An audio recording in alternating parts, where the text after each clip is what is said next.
I'm Megan, 29 female. I work as a senior data analyst, a job that suits my personality perfectly. I find comfort in numbers, in patterns, in things that have a logical order. For the past 5 years, my life has been defined by two things: my career and this house. It's not just any house.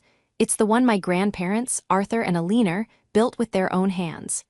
Every floorboard, every window frame holds a memory of them. They left it to me when they passed, and I've tried my best to honor their legacy by keeping it filled with warmth and life. I thought my life was stable, predictable, and safe within these walls.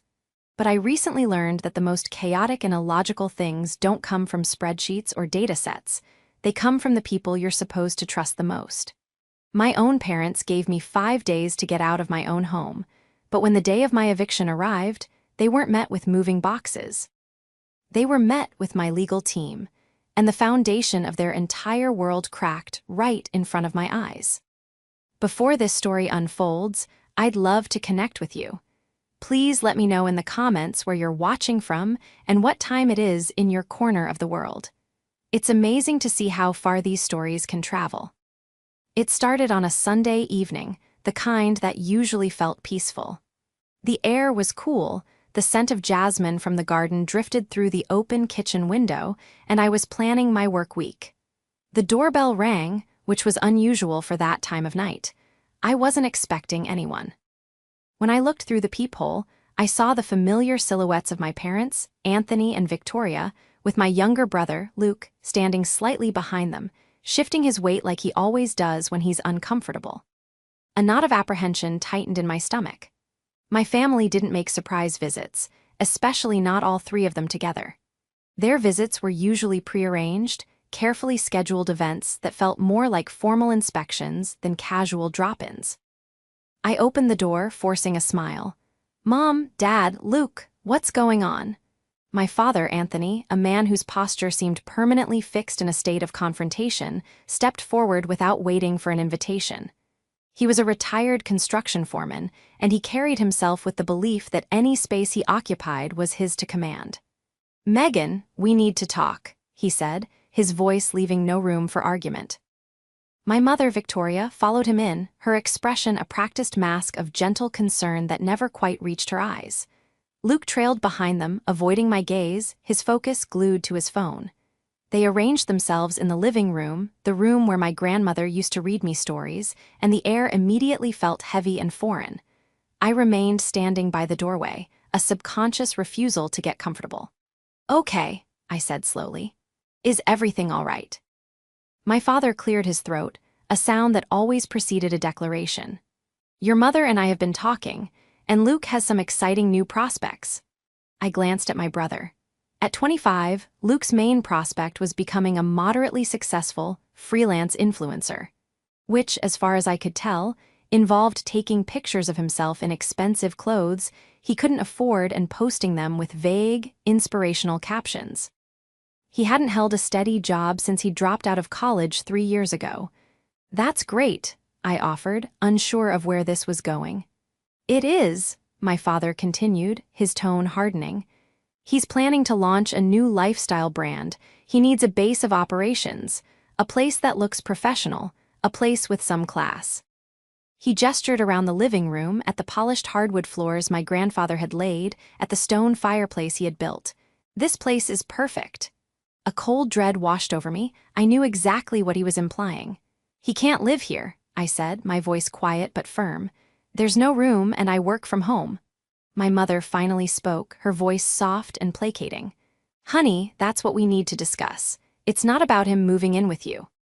She paused, exchanging a look with my father, who then delivered the blow.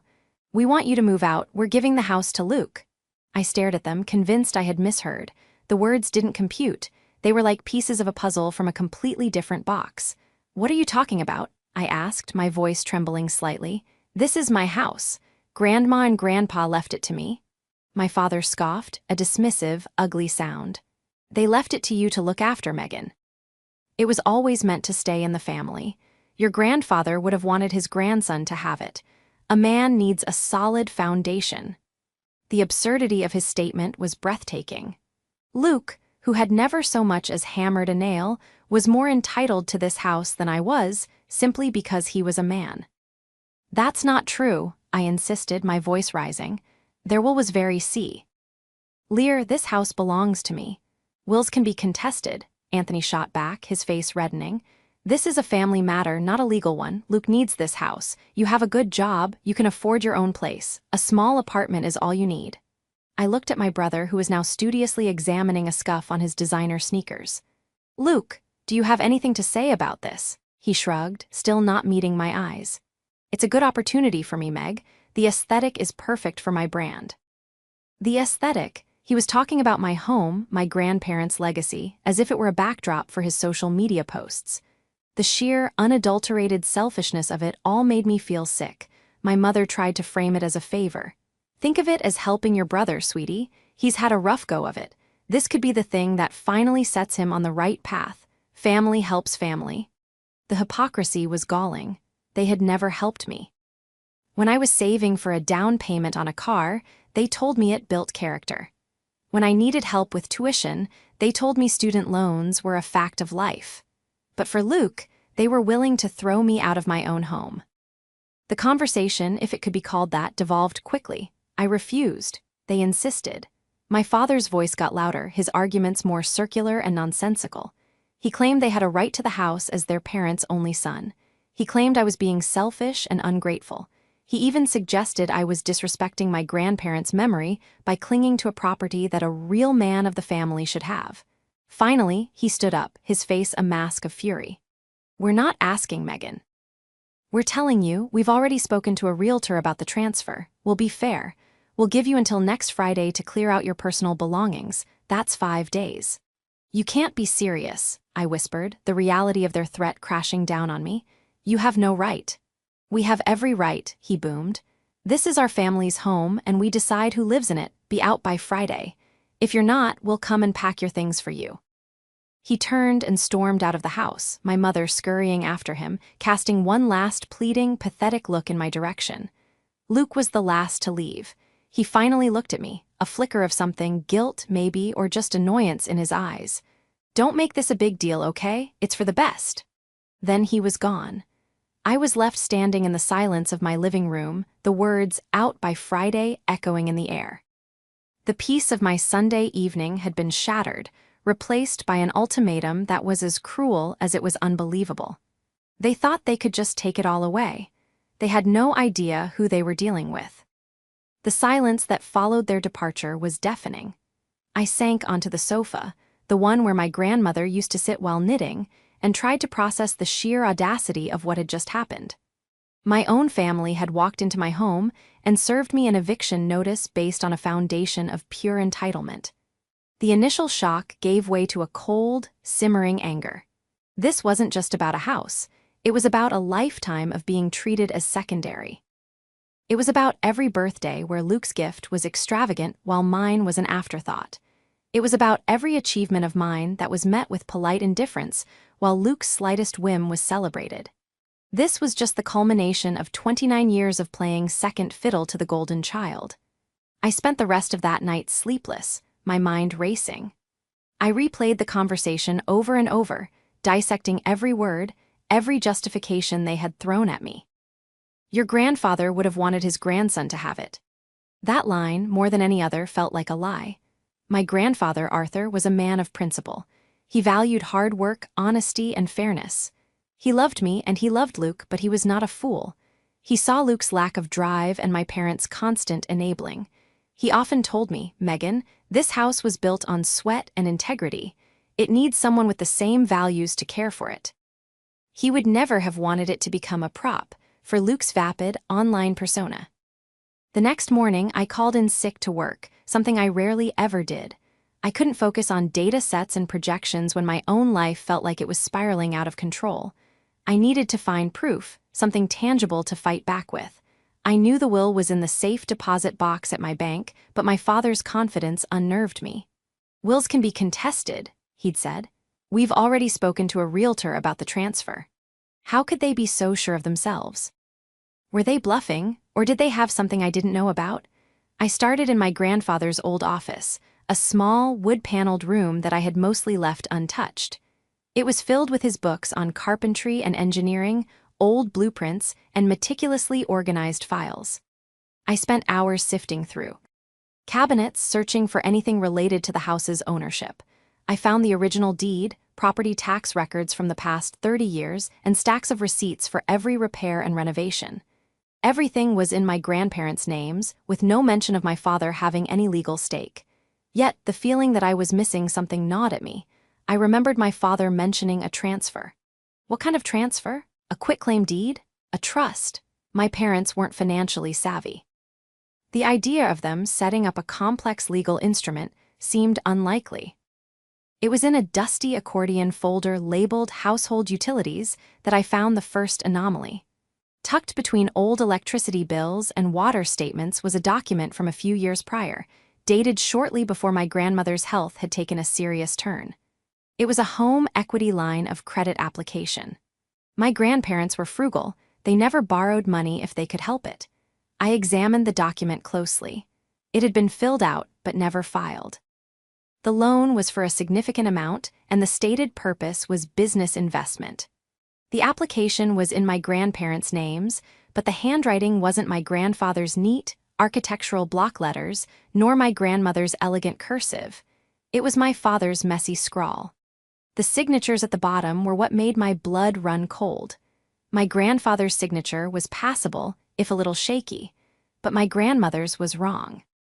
She'd had arthritis in her later years, and her signature had become a wobbly but distinct series of loops.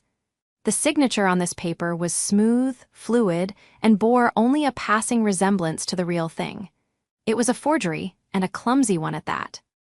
They had tried to take out a loan against the house, using my grandparents as collateral for one of my father's failed get-rich-quick schemes. My grandfather must have discovered it and put a stop to it before it was submitted. The memory of a huge argument from around that time suddenly surfaced. I had been visiting for the weekend, and I overheard my grandfather shouting at my father in his office. "You will not gamble with this house, Anthony, not while I'm alive." My father had stormed out, red-faced and silent. At the time, I thought it was just about money. Now I realized it was something far more sinister. They had tried to defraud my grandparents. This discovery changed everything. It wasn't just about greed, it was about a pattern of deceit. If they were willing to forge a signature for a loan, what else were they capable of? My father's confident threat about contesting the will suddenly seemed more menacing. It wasn't the threat of a legitimate legal challenge. It was the threat of a man who believed rules were for other people, a man who was willing to cheat and lie to get what he wanted. My search became more frantic. I wasn't just looking for proof of my ownership anymore. I was looking for evidence of their deception. I thought about the will. It had been drafted by their longtime family lawyer, a man who had since retired and moved away. My parents had handled the execution of the will after my grandmother, the last to pass, was gone. They had given me my copy, and everything had seemed straightforward. But now, doubt crept in.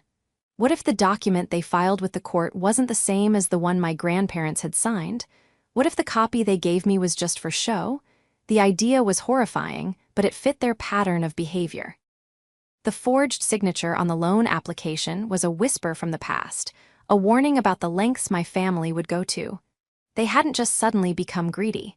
They had been this way for years, hiding their true nature behind a facade of familial duty. The ultimatum wasn't a spontaneous decision. It was a move they had likely been planning for a long time. They were just waiting for the right moment to strike. And now, they thought that moment had come. They thought I was just a quiet, compliant data analyst who would crumble under pressure. They were about to find out how badly they had miscalculated. The fight for my home had just become a war against their lies. Tuesday morning was heavy with dread. The house felt too big, too quiet. Every creak of the floorboards sounded like a countdown. 2 days had passed since the ultimatum, and only 3 remained until their deadline. The discovery of the forged loan application had armed me with the knowledge of their duplicity, but it wasn't a silver bullet. It was proof of a past attempt at fraud, not proof that they couldn't legally force me out now. My father's confidence still haunted me. I needed something definitive, something that would dismantle their entire claim. I decided to focus my search on the one place I hadn't thoroughly checked, the attic. It was a place of memories, filled with dusty boxes of holiday decorations, old photo albums, and forgotten treasures from my childhood. It was also where my grandmother kept her most personal belongings. She used to say the attic was the house's memory bank. As I pulled down the folding ladder, the familiar scent of cedar and old paper filled the air. The space was hot and stuffy, with only a single bare bulb casting long, dancing shadows across a landscape of cardboard boxes and ghost-like shapes draped in white sheets. I started methodically, box by box, feeling like an archaeologist unearthing a lost civilization. I found my old report cards, my grandfather's war medals, and a box of my mother's high school yearbooks. None of it was what I was looking for. Hours passed. Dust coated my clothes and sweat trickled down my back. I was beginning to lose hope, thinking that maybe there was nothing else to find, that I was just chasing ghosts. Then I saw it. Tucked away in the darkest corner, behind a stack of old suitcases, was a small, intricately carved cedar chest. It was my grandmother Aliner's hope chest. I remembered her telling me stories about it when I was a little girl. She had received it from her own mother and had kept her most precious items inside. I had always assumed it was filled with old linens and lace, things for a future bride. I hadn't seen it in years and had forgotten it was even up here. I dragged the heavy chest into the center of the room. Your grandfather, ever the clever engineer, devised a plan. We created 2 wills. The one your father has is legally drafted, but it is not our final word. The document in this envelope with this letter is our true and final testament. We had it drafted by a different lawyer, a man of unimpeachable integrity, and signed it a month after the one we gave your father. In the eyes of the law, the most recent will invalidates all previous versions.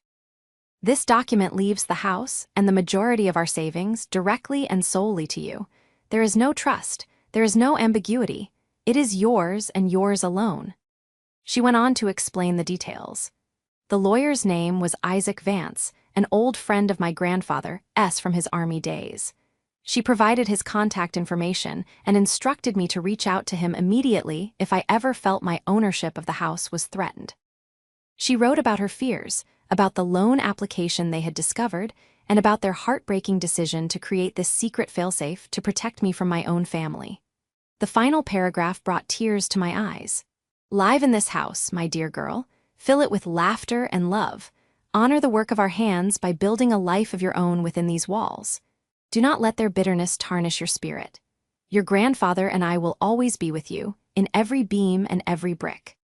We trust you to be the keeper of our home. We love you. I sat there in the dusty attic, clutching the letter to my chest, and cried. I cried for the loss of my grandparents, for the love they had shown me even after they were gone, and for the profound, painful betrayal of my parents. This letter wasn't just a legal strategy, it was a final gift from them. It was their way of reaching through time to protect me. After a few minutes, I wiped my tears and picked up the will. It was exactly as she had described. It was notarized, witnessed, and dated a full month after the fraudulent one my parents were holding. This was it. This was the silver bullet. This was the foundation of my defense.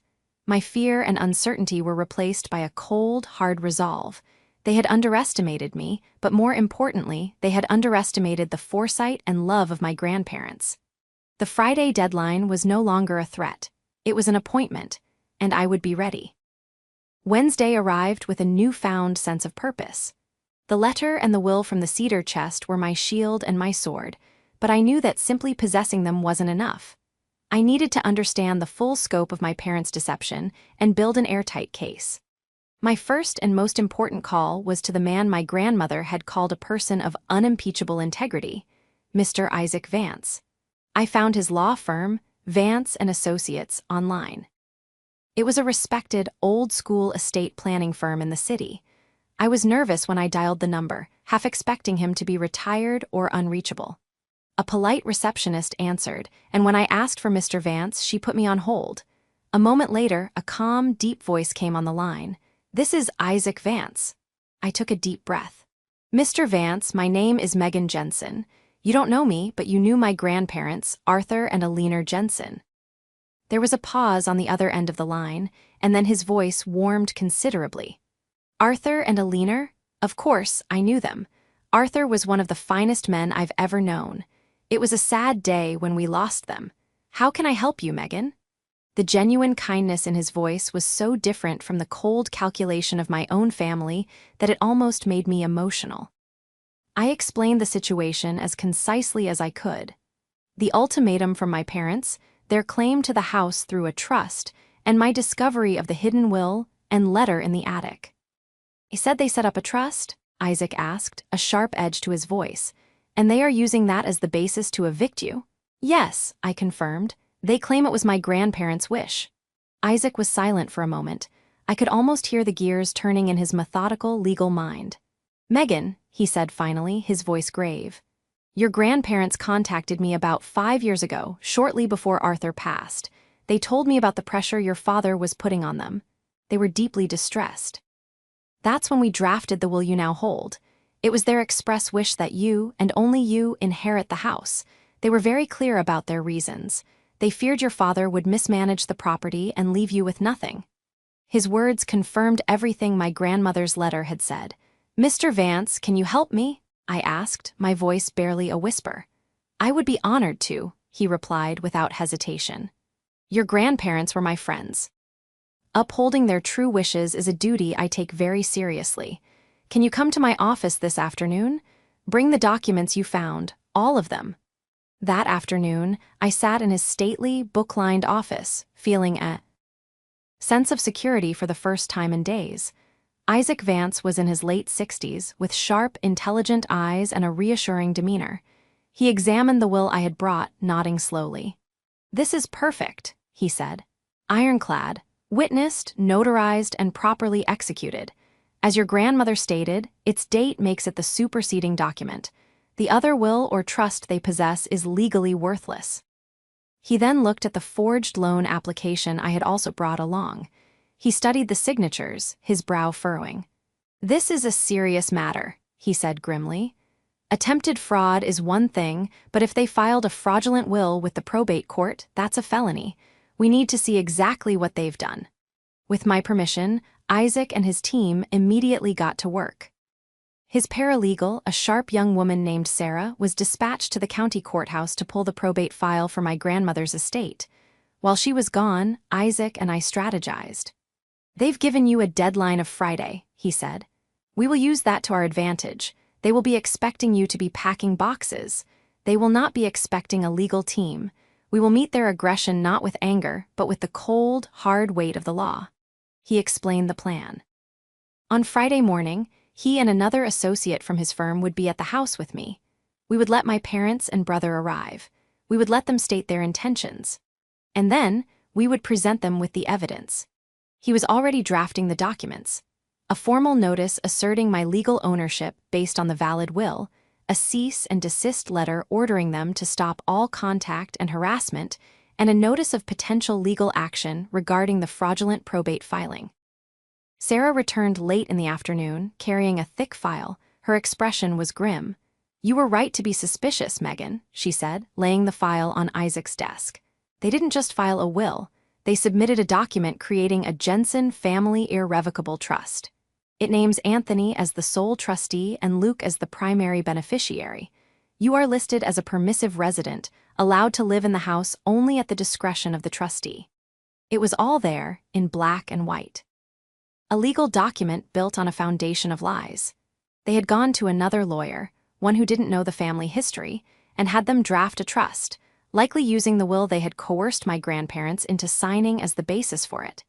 Then they had filed it, believing no one would ever discover the true final will hidden in the attic. The most damning part was the date. They had filed it only 2 weeks after my grandmother's funeral, moving with sickening speed to secure what they believed was theirs. "This is worse than I thought," Isaac said, his voice low and angry. "This is a calculated, premeditated act of fraud against you and a desecration of your grandparents' memory." He looked at me, his eyes filled with a paternal mix of sympathy and steely resolve. "They have left us no choice. On Friday, we will not only defend your home, but we will also inform them of the severe legal consequences of their actions. Forgery, fraudulent filing, these are criminal offenses. We will give them one opportunity to walk away, sign over any false claim they have, and disappear from your life. If they refuse, we will pursue this to the fullest extent of the law." I nodded, my fear completely gone, replaced by an unshakable sense of justice. The paper trail they had created to steal my home was about to become the very thing that would bring them down. The trap they had set for me was about to spring shut on them. Thursday was the strangest day of my life. It was the day before my supposed eviction, and the house was quieter than ever. There were no moving boxes, no frantic packing, no tearful goodbyes to the home I loved. Instead, there was a profound and unsettling stillness, the kind of deep breath the world seems to take before a storm breaks. My phone buzzed incessantly. My mother sent a string of texts filled with manipulative platitudes. "I know this is hard, sweetie, but it's for the best. Your brother is so excited to get started on his new life." Followed by, "Have you found a place yet? I saw a cute little one-bedroom apartment for rent downtown. I can send you the link." Each message was a tiny, infuriating jab, a reminder of her complete disregard for my feelings. I followed Isaac's advice and responded to each one with a simple, non-committal, "I'm handling it." My father's approach was less subtle. He called twice, his voice gruff and impatient. "Just wanted to make sure you're on schedule, Megan. The truck is booked for 9 a.m. sharp tomorrow. We'll be there to help you with the last of your things. Don't make this difficult." The condescension in his tone was staggering. He wasn't offering to help, he was coming to supervise my expulsion. "I'll be ready, Dad," I replied, the double meanin'. G hanging in the air, completely lost on him. Luke, predictably, sent a single text in the afternoon. "Hey, can you leave the Wi-Fi password? And the key under the mat, THX. The sheer entitlement of it was almost comical. He truly believed that by Friday morning, my home, my life, and even my internet connection would seamlessly transition into being his. I spent the day in a state of hyperfocus. I cleaned the house from top to bottom, not as a way of packing, but as an act of defiance, of reclaiming my space. I polished the hardwood floors until they gleamed. I washed every window until the morning light poured in, unobstructed. I worked in the garden, pulling weeds and trimming the rose bushes my grandmother had planted. Every action was a quiet tribute to my grandparents and a reaffirmation of my resolve. This was my home and I was going to fight for it. In the afternoon, I spoke with Isaac again. He confirmed that everything was in place. He and his associate, a formidable-looking man named Robert, would arrive at my house at 8:30 a.m., a full half hour before my family was due. He walked me through the plan one more time. I was to let them in. I was to remain calm and say as little as possible. I was to let him do the talking. "They will likely react with anger and denial," he warned. "They have built a reality for themselves based on this lie, and we are about to shatter it. Do not engage in a shouting match. Do not let them draw you into an emotional argument. We have the law, the facts, and the truth on our side. That is all we need." He also asked me a difficult question. "Megan, I have to know before we proceed, what is your desired outcome here? If they back down immediately, are you prepared to let the matter of the fraudulent filing rest, or do you want to pursue criminal charges regardless?" I had to think about that for a long time. These were my parents and my brother. The idea of them facing jail time was horrifying, but what they had done was not just a mistake or a lapse in judgment. It was a calculated, cruel act of betrayal. They had tried to render me homeless and steal my inheritance, all to fuel my brother's delusions of grandeur. They had trampled on my grandparents' memory. "My goal is to secure my home and be free of them," I said finally, my voice steady. "I don't want to send them to prison, but I want them to understand the gravity of what they've done. I want them to face consequences. If they refuse to accept the truth tomorrow, if they fight us, then I'm prepared to do whatever it takes to protect myself and my grandparents' legacy." Isaac seemed satisfied with my answer. "A very measured response. We will present that as an option to them. A path to avoid prosecution, but it will come at a steep price. A legally binding agreement to never contact you again and to formally renounce any and all claims, real or imagined." That evening, I made myself a simple dinner and ate it in the dining room, using my grandmother's fine china. It felt like a ceremonial act, a final meal before a battle. As I sat there, surrounded by the silence, I looked at the photographs on the mantelpiece. There was one of my grandparents on their wedding day, young and full of hope. There was another of them with me as a child, sitting on the front porch swing. Their love was a tangible presence in the room. I felt an immense sense of responsibility to them. This fight wasn't just for me. It was for them. It was for Arthur and Alina, who had worked so hard and loved so deeply. It was for their trust in me to be the keeper of their home. As the sun set, casting long shadows through the sparkling clean windows, a sense of peace settled over me. The storm was coming, but I was not afraid. I was in the fortress my grandparents had built, and I was ready to defend it. The calm was over. It was time for the reckoning. Friday morning dawned bright and clear, a beautiful day for a demolition. I was up before the sun, my mind sharp and alert. I dressed not in packing clothes, but in a smart business casual outfit, dark trousers and a crisp blouse. I wanted to look composed, in control. I made coffee, my hands perfectly steady. The nervous energy of the past few days had coalesced into a solid core of determination. At exactly 8:30, a discreet black sedan pulled into my driveway. Isaac Vance and his associate, Robert, got out. Isaac, in a perfectly tailored suit, looked like the epitome of calm authority. Robert was a large, imposing man whose stoic expression alone could probably win a legal argument. They greeted me warmly but professionally at the door. "Are you ready, Megan?" Isaac asked gently. I nodded. "I am." We didn't have to wait long. At 9 o'clock, on the dot, a large U-Haul truck rumbled down the street and parked clumsily at the curb, its sides scraping against the branches of the old oak tree my grandfather had planted. My father's car pulled in behind it. Anthony, Victoria, and DeLuca emerged, their faces a mixture of grim satisfaction and impatience. My father marched up the walkway like a general leading a charge. He didn't even knock, just tried the handle, and finding it locked, banged his fist on the door. "Megan, let's get this show on the road." I took a deep breath and opened the door. I stepped back to let them in, my expression neutral. My father strode into the entryway, followed by my mother and Luke. He was about to start barking orders when he stopped dead. His eyes fell on Isaac and Robert, who were standing quietly in the living room. Confusion warred with annoyance on his face. "Who the hell are you?" he demanded, gesturing at them. "These are my legal representatives," I said, my voice clear and even. My mother's practiced smile faltered.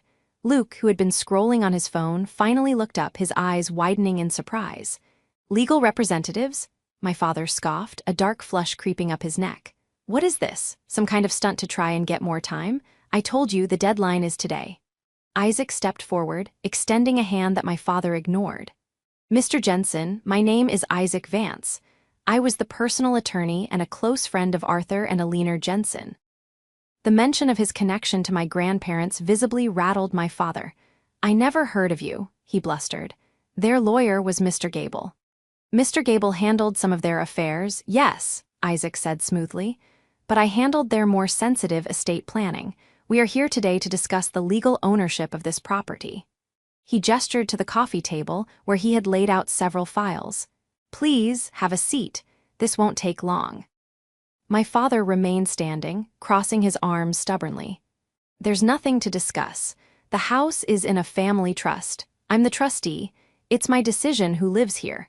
Now, if you're done wasting my time, my daughter has a truck to load."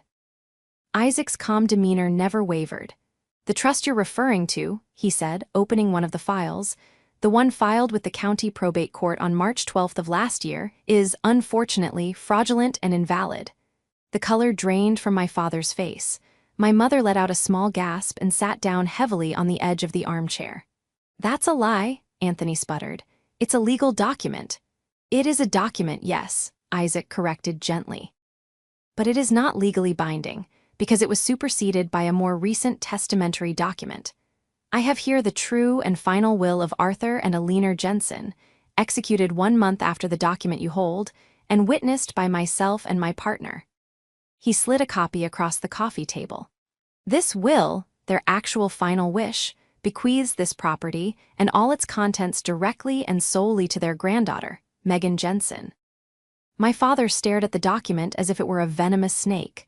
Luke snatched it up, his eyes scanning the page frantically.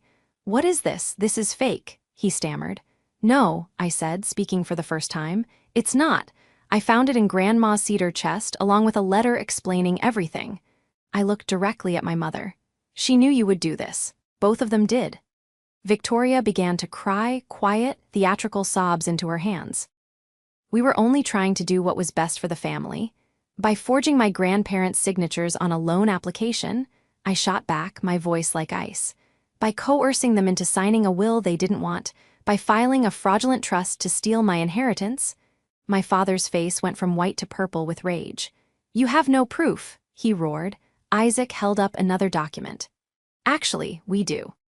We have handwriting experts who can attest to the forgery on the loan application you tried to file. And more importantly, we have this will, which invalidates your entire claim. Filing a fraudulent document with the probate court is a felony, Mr. Jensen. It carries a penalty of significant fines and potential prison time." The word prison hung in the air, thick and suffocating. Luke dropped the will onto the table as if it had burned him. The reality of their situation was finally crashing down on them. They weren't dealing with their compliant daughter anymore. They were dealing with the full force of the law. My father, for the first time in his life, looked utterly defeated. He sank onto the sofa, his bluster completely gone, replaced by a look of sheer panic. Isaac let the silence stretch for a long moment before speaking again. "However," he said, his tone measured, "Megan is a compassionate woman. She is not interested in sending her own family to prison." A flicker of hope appeared in my parents' eyes. "She is prepared to not report this felony to the district attorney on one condition." He pushed a final document across the table. "This is a settlement agreement. In it, you will affirm that Megan is the sole legal owner of this house. You will renounce any and all claims to the property. You will return any items you may have taken from the house after a liener's passing. And finally, you will agree to a permanent no-contact order. You will not call, email, text, or come within 500 feet of Megan or this property ever again. Sign it, and this matter is closed. Refuse and my knee. XD call will be to the authorities." They stared at the paper, then at me, then back at the paper. Their grand plan, their triumphant eviction, had turned into a nightmare of their own making. Their faces, which had been so full of smug certainty when they arrived, were now pale masks of horror and disbelief. The house my grandparents built was safe, and I, finally, was free. The silence that followed Isaac's ultimatum was the sound of a world ending. For my parents and brother, the reality they had constructed, one where they were entitled to my home and my future, had been systematically dismantled in under 10 minutes. There was no negotiation, no shouting, no room for their usual manipulations. There was only the stark, legal truth laid bare on the coffee table. My father, Anthony, looked like a deflated balloon. All the bluster, the arrogance, the righteous indignation had evaporated, leaving behind a gray, withered-looking man. He picked up the pen with a trembling hand, not even bothering to read the full agreement. He knew he was trapped. He signed his name, his signature a weak, spidery scrawl. My mother, Victoria, was next. Her quiet sobs had subsided, replaced by a look of utter desolation. She signed her name without looking at me, her movements stiff and robotic. Finally, Isaac pushed the document toward Luke. My brother, who had been staring into space with a look of slack-jawed disbelief, flinched. "This is insane," he whispered. "Megan, you can't do this to us. We're family." "You stopped being my family when you decided to throw me out of my home," I replied, my voice devoid of emotion. "You chose this. Sign the paper, Luke." He looked at my father, as if expecting him to intervene, to fix it, as he had always done. But my father just stared at the floor, defeated. Luke angrily snatched the pen and scribbled his signature. Isaac took the signed documents, reviewed them, and placed them neatly back into his briefcase. "Very good," he said with an air of finality. "My associate, Robert, will escort you off the premises. A courier will deliver your copies of this agreement later today. Remember the terms. Any violation of the no-contact order will result in immediate legal action." Robert stood up and gestured toward the door. The three of them rose like zombies, their movements slow and uncoordinated. They shuffled out of the house they had tried to steal without another word, not one of them daring to look back at me. I watched through the window as they got into their car, a silent, broken trio. The U-Haul truck they had hired remained at the curb, a monument to their failed ambition. A few minutes later, the driver, who had been waiting patiently, knocked on the door to ask what was going on. My father had already paid for the rental, so I simply told the man there had been a change of plans and he was no longer needed. He shrugged and drove away, taking the last remnant of their disastrous plan with him. When they were all gone, I turned to Isaac. "Thank you," I said, the words feeling inadequate for what he had done. "I couldn't have done this without you." He smiled warmly. "Your grandparents did this, Megan. Their love and foresight protected you. I was just the messenger." He packed his briefcase and prepared to leave. "Call me if you need anything at all, but I have a feeling you're going to be just fine." After he left, I walked through the silent house. It didn't feel like a battlefield anymore. It felt like home. Truly, unconditionally mine for the first time. The weight of my family's expectations, their judgment, and their suffocating presence had been lifted. The air felt lighter.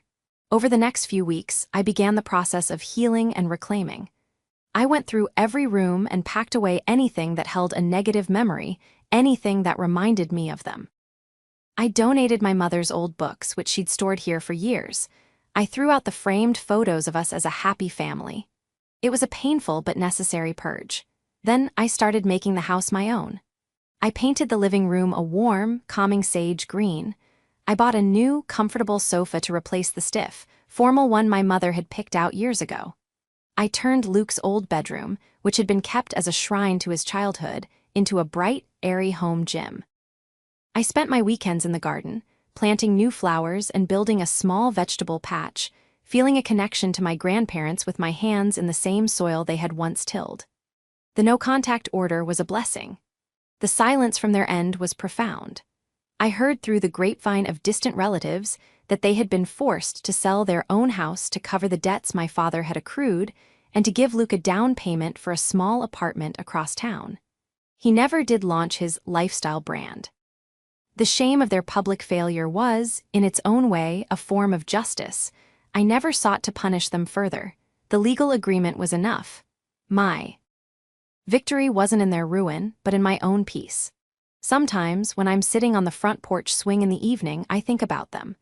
I feel a flicker of sadness for the family I should have had, but it's quickly replaced by a deep sense of gratitude for the family I did have, for Arthur and Alina. They gave me more than a house.